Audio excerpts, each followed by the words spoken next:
Hello, I'm Gia Murphy, and I'm going to be explaining to you how to use Quizlet. Alrighty, so first things first, I typed in Quizlet on Google, I clicked OK, and then it prompted me to create my own account. I did create an account as a teacher so that I could see other teachers' work that they've already submitted here. So you can start by creating your own Quizlet with whatever content area you want, so you could literally make it whatever you want. Right here they have the example that says Biology Chapter 2 Evolution, so you could do terms and definitions, and you can also add an image, which I think is important for my use. So I'm just going to show you an example of one. So we're going to browse. This is where you can browse all different kind of topic areas, just in case you want to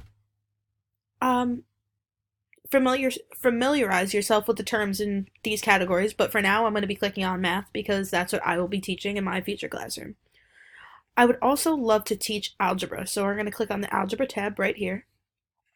We're going to scroll down and look through all of them. So these are all created by students, as you can see, but right here this one was created by a teacher, as it says teacher right here. So we're going to click on this one just because we know it's okay because a teacher made it, so it would make more sense to use it.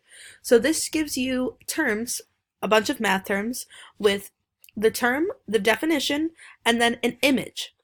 I find this component very, very, very beneficial in the classroom because with math, terms can get a little confusing, and knowing all of the terms is a little difficult. They're all kind of the same. See, repeating decimal, terminating decimal, like, you can get those confused. So using a picture to be able to see where it is in a math problem, I find extremely important.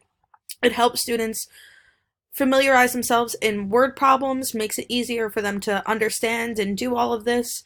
So creating a study set like this could benefit your students in a way that helps them taking tests, figuring things out.